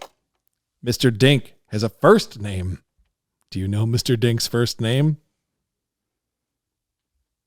I want to. Oh, this is a swing and a miss. I'm going to say, because I know that Mrs. Dink is referred to him by his first name. That's the only way we know it. I'm going to go with Ronald. It's Bud. Neil. Bud Dink. I knew that one. Yeah, Jesus Christ. I didn't, man. Okay.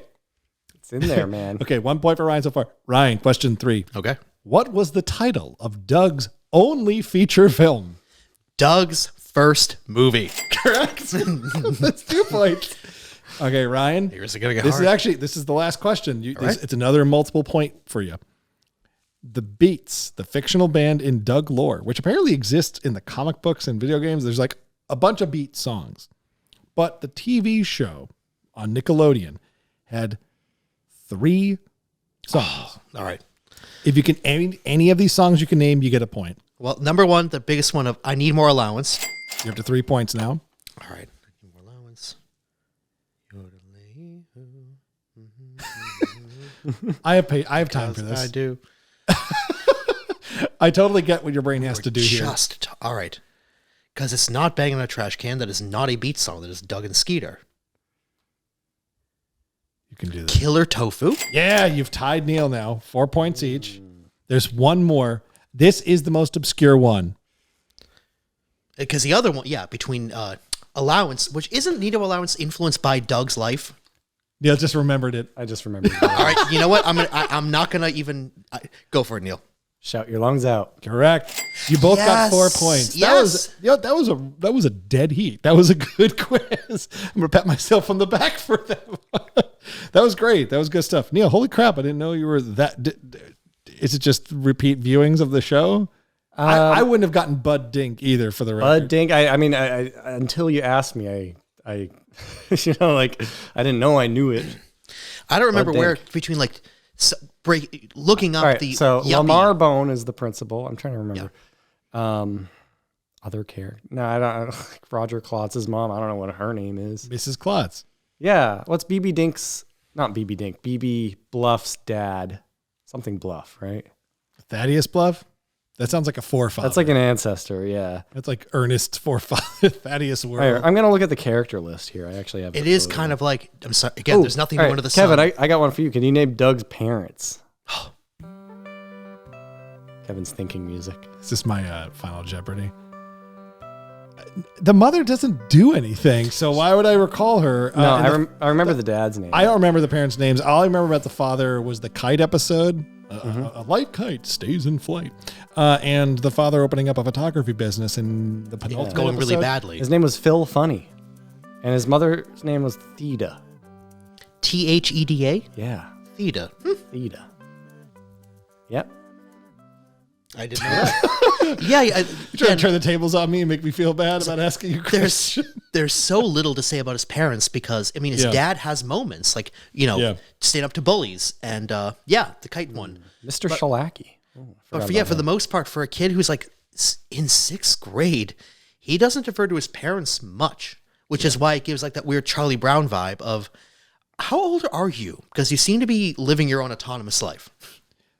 I think we've tapped Doug for now. Mm-hmm. I feel like we could come back to Doug in some capacity in the future. Sure, yeah. Maybe we should do like an episode review at some point. That could be fun. That could be, I don't know. I don't want to commit to that. But what I will commit to is coming back from the break with questions from patrons. Yes.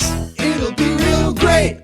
That's the one with us singing in it. Every episode of Guaranteed Audio, we take questions from patrons. And this episode's no different. We've solicited folks to ask us questions about Doug, and we got quite a few of them today.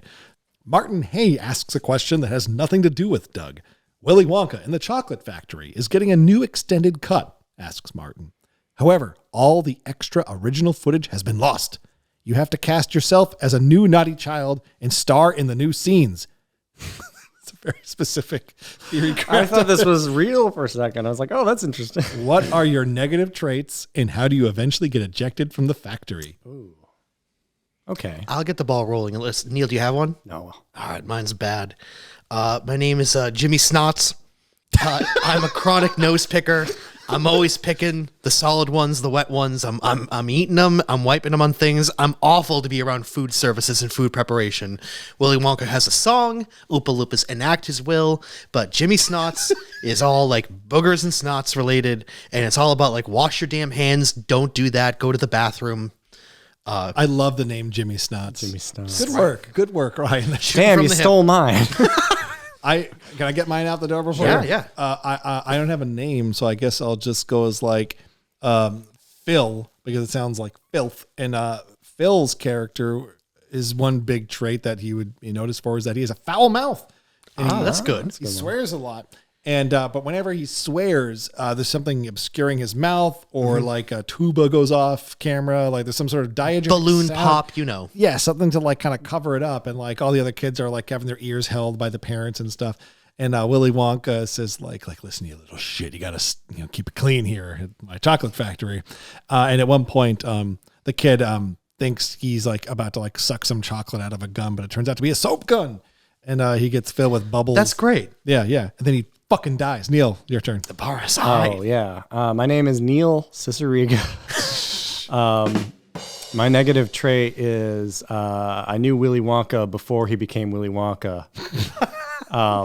And I know his original identity. I know why he changed his name.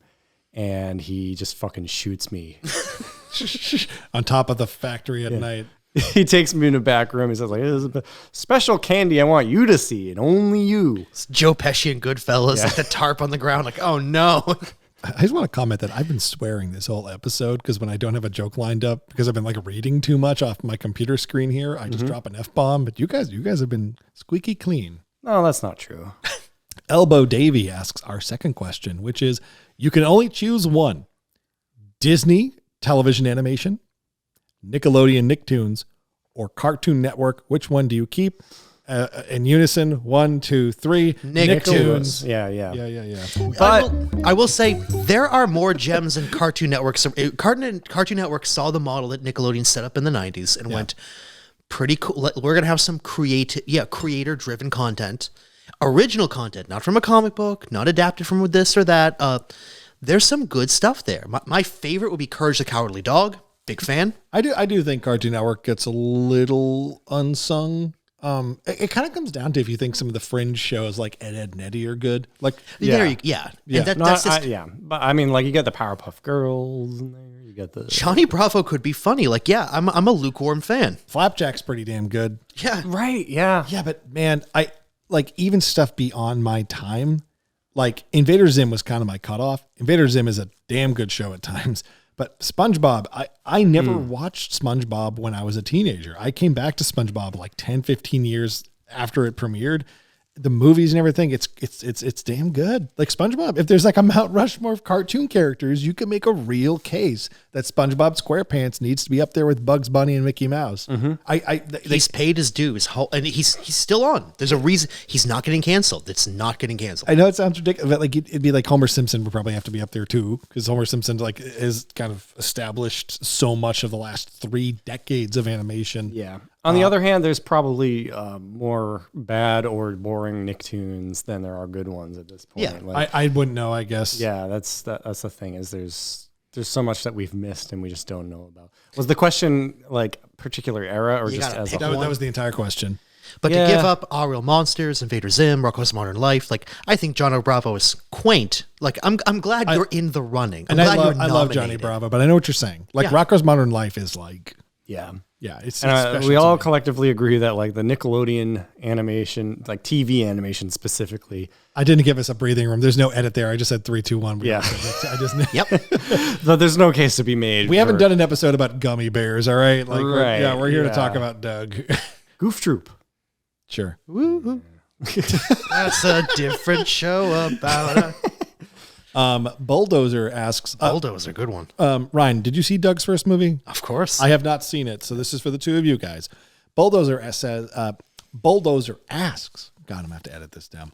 When I was a kid, I could buy a VHS tape for my 7th birthday. I could choose between Pokemon, the first movie, or Doug's first movie. In hindsight, 2 movies with enormous confidence about assumed sequels, one obviously being incorrect. In the end, I went with Pokemon. It came with an exclusive Mewtwo trading card. Yes, and it to this did. day, I have never seen the Doug movie. Did 7-year-old me make the correct decision? Hard yes. Yes. Hard Really? yes. Yeah. I do not like that Pokemon movie. I've seen that. Nonetheless, But Doug, the movie just does at the nothing. very least, Pokemon is an anime. It's kind of a entry level. And it cribs from the Genosha stuff from Final Fantasy It's VII. much better animated than the Doug movie. Yeah. Like, And it has the concession line from presidential candidacy of Herman Cain. Oh, Jesus.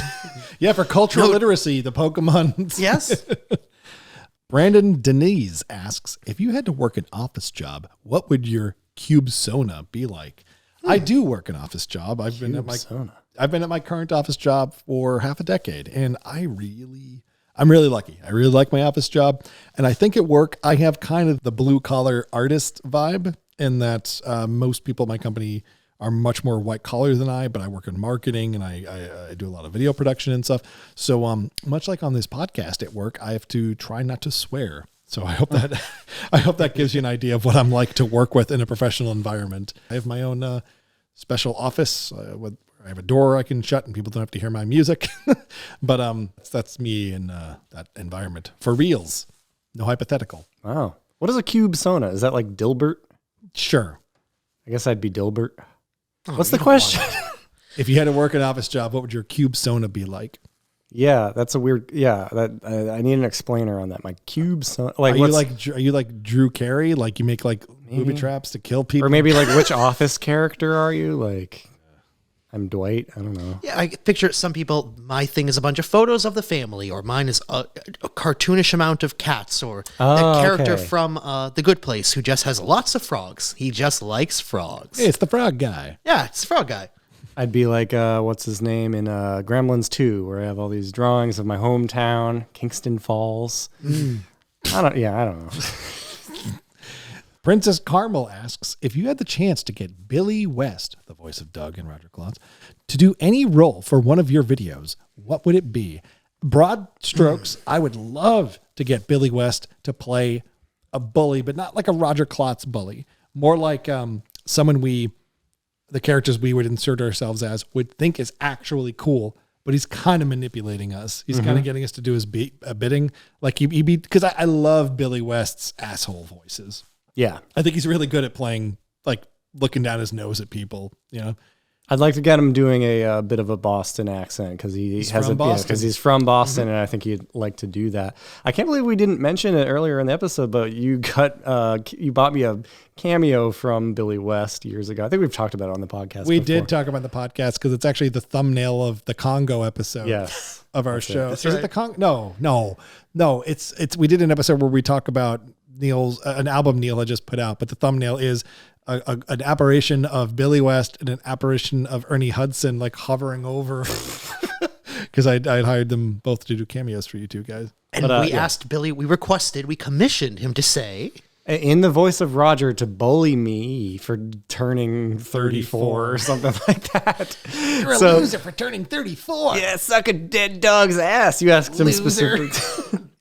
So we do actually have audio of Roger Klotz saying foul things. It's funny. It's great. What about Ryan? Any more English you'd want to add to Billy West in one of our videos? It's such a good question. Who asked this one again?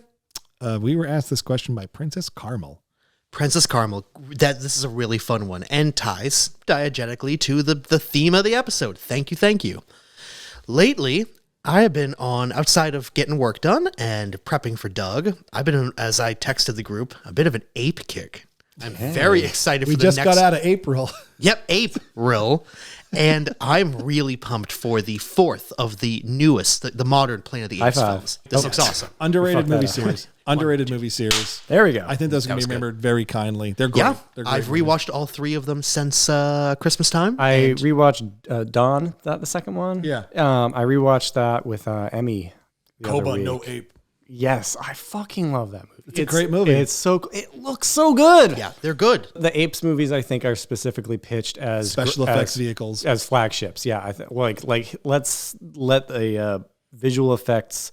Let those people decide how the movie's going to look. The movie trailer instead of telling them what to do. The movie trailer is not, hey, you want to see John Lithgow battle Alzheimer's? No. I will say I don't have an urge to go back to that first movie with James Franco. Well, why would you? Yeah, but the second and third movies rule. Like you want to see like monkeys on horses with guns. Apes.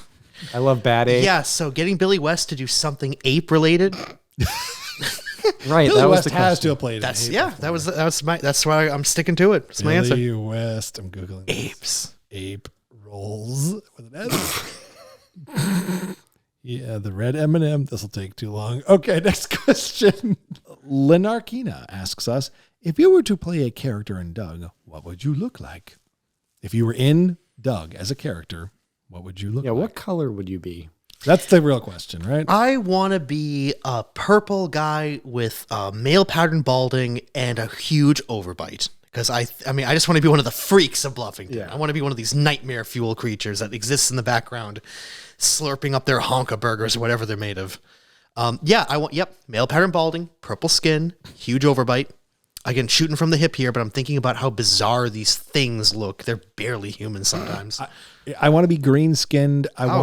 Green. I want to be threatening looking, but Doug gets to know me, and I'm a nice guy. I want to be like an auto mechanic that wears like a headband. Mm-hmm. You know what I'm saying? Yeah. Right? But I play like music that scares Doug. But when he finally meets me, he realizes my music isn't so scary. Yeah. I guess I would be, I'd probably be like one of the AV club guys. Remember how there was like Alan Moo and like a bunch of other guys in the AV club? I'd be like the computer guy. I think sadly I would just be Caucasian looking. I'd be one of the characters who just has like, just kind of like pale pink skin. And know when to hold them, when to fold them. Yeah. And my character he works in the mall. He works at a store in the mall and he sells something... It's like a beat ball, like for a sport that doesn't exist. Is there actually a sport called beat ball? How about Beady Babies, if I may? I'm stealing that from Kevin. They smell terrible. And then stuffed with real beef. You're like behind the counter just shoving beef into it. Yeah, there was a lot of beat references on the show, even outside of the beats. Yeah. Nature's Candy. Nature's Candy. I learned that from that show. Yep. Melvin asks, as a cartoon, Doug is pretty grounded in regular Earth reality. Except that movie. If y'all could change one universal law of the show, i.e. pork chop, and the other animals can talk, people can't be injured or die, what would it be? If you could fuck with one thing in Doug. I'm shooting from the hip and buying you both a little time to think. I'm thinking about that short story by American author Shirley Jackson, The Lottery, in which once a year we pick a name out of the hat and we all stone one member of the village to death. And we've just been doing it it's like some ancient tradition from like they human sacrifices from like the Aztec, Incan, like the ancient Druid world. So it's just like a Bluffington once festival. a year. Yep, we have like midsummer. We have to we just don't talk about it the other 364 days of the year, but shit goes down one day on Bluff Day. Beat day. Yeah. We beat I would say I would make Mr. Bone like far more of a villain, like just like outright like terrorizing the children, like, you know, like putting them in the dungeon and stuff. Just make them like do just. I'm thinking you're pretty funny, Mr. Funny. Well, it's going to be 3 weeks in the stockade for you. Yeah. Gotta sweat it out. Sweating the truth out. Pour hot water on you, Funny. See how funny you are now. I don't hear you laughing. Mr. Bone being like, make the trench poles seem right, modest. yeah. Like actually like taking off his belt to hit the kid. But validate Doug's concerns. Yeah. I would say keep everything exactly the same. Everyone's acting and dialogue and performances, but Klotz can hear your thoughts. It explains so much. Like Klotz, because that just means Klotz is on the money about everything. That's why he's always laughing. It's like, that's right, Funny, you do suck. If you could read if you had like Mel Gibson, What Women Want powers, you have no excuse to be this poor. You should be so. Maybe it changes his perspective on life and his philosophy. It's like, I don't need to succeed. I got the score. Yeah. And I can get what I want. I think TV anymore. Hey, Funny, you ever think about your PIN number? Thanks. I think Roger. But I think Doug's thoughts are so annoying that Roger would have to leave town. I think Roger, as soon as Doug moves to town, Roger's like, I'm so fucking tired of this Doug kid's thoughts. Doug, have you started drinking yet? I keep telling you. Oh my God. Just eat the fucking liver and onions, Doug. Aaron Quest says, as a European, I've never heard of this show. Thank you, Aaron. But I'm curious to find out which of the characters you would see yourself as and why. Doug is quite the everyman. That's definitely what makes it work. Yeah, the whole insert yourself into these situations thing definitely occurred. More reactionary wise, I'd say. In real life, I would experience something when I was like 10 or 11 and be like, oh, Doug went through this. You know? Yeah, it's a stand-in ideally for anyone to be in, and every human being in this universe exists in relation to Doug. He is the center of his universe.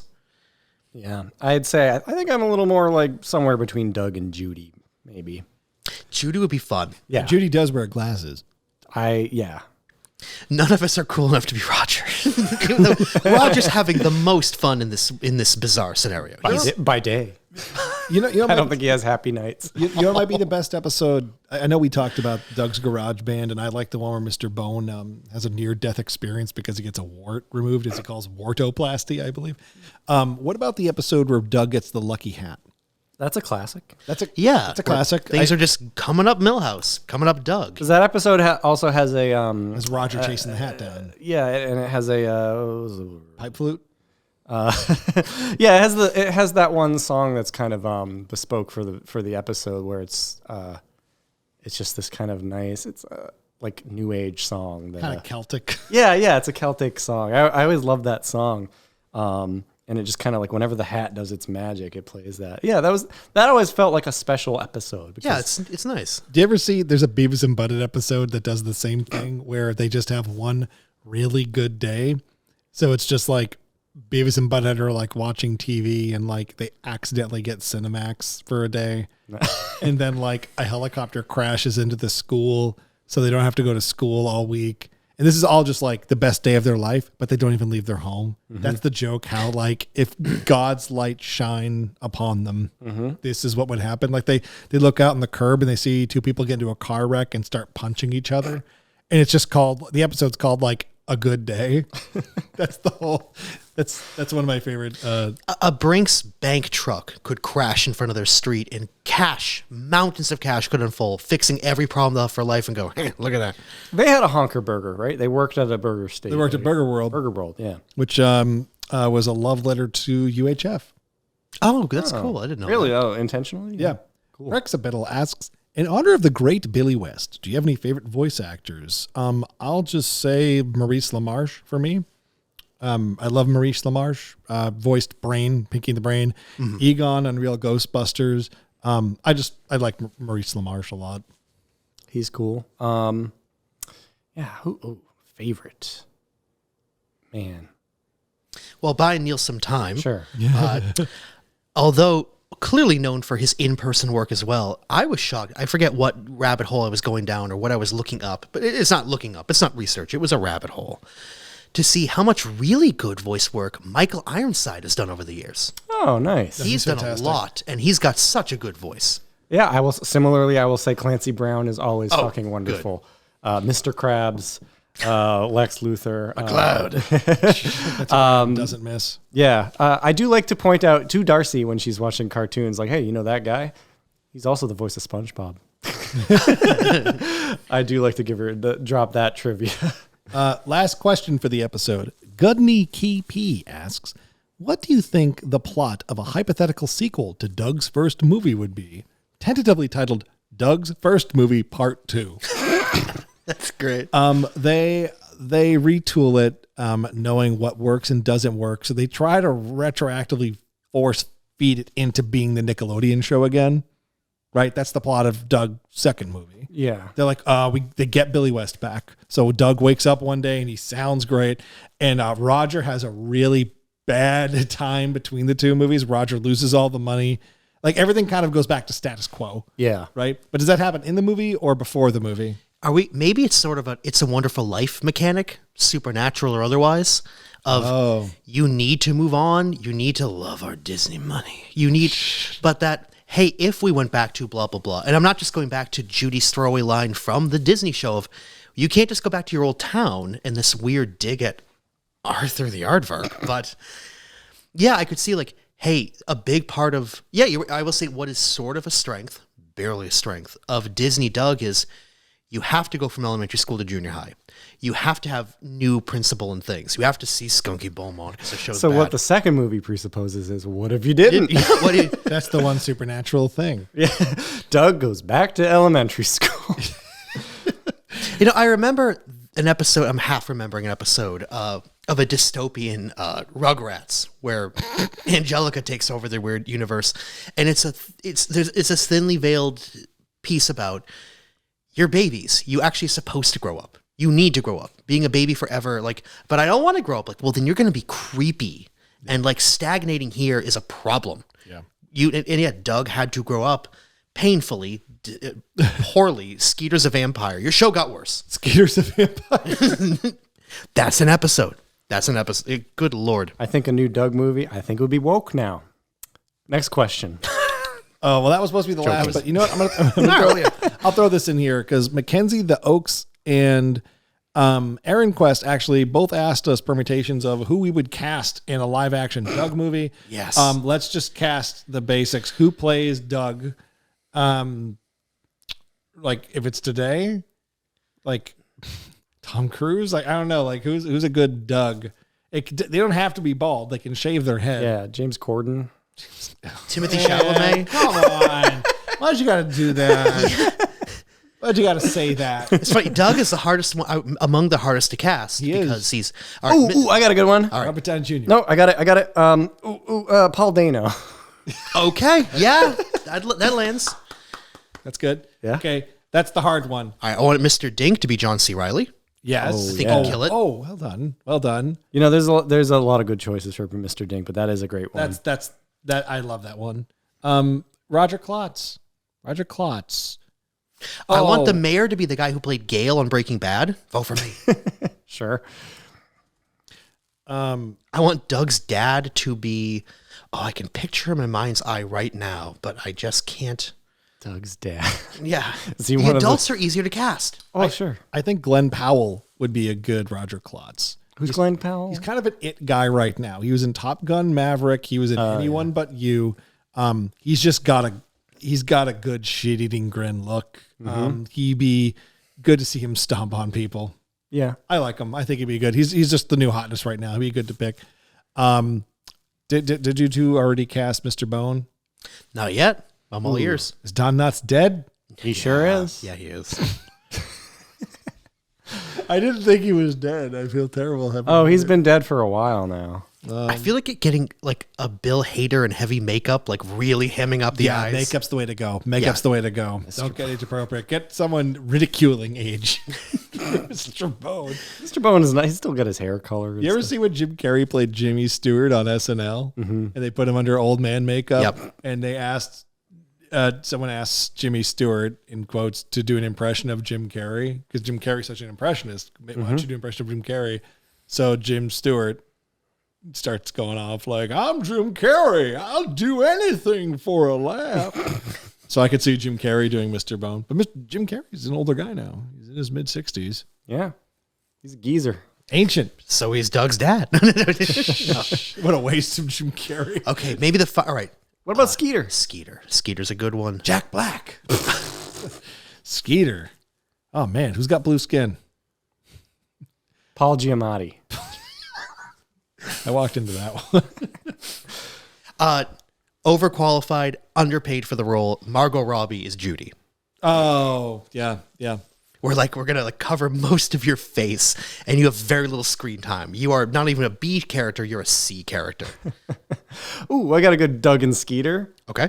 Tim Robinson and Sam Richardson. Yeah. Oh, perfect. Shit. I think that might be a closer. That actually kind of readjusts the whole thing. That tweaks the kaleidoscope Yeah. in the right way. But you keep John C. Reilly as Mr. Dink. Oh, yeah. Now I want the girl who hates bald boys to be Judy. Oh, yeah. What's her name? Patti. Her name is Patti. All right, Patti team. Harrison. Yeah. This is a good. I think this is a good way to wrap it up. I'm feeling good. I had a great time getting through this one.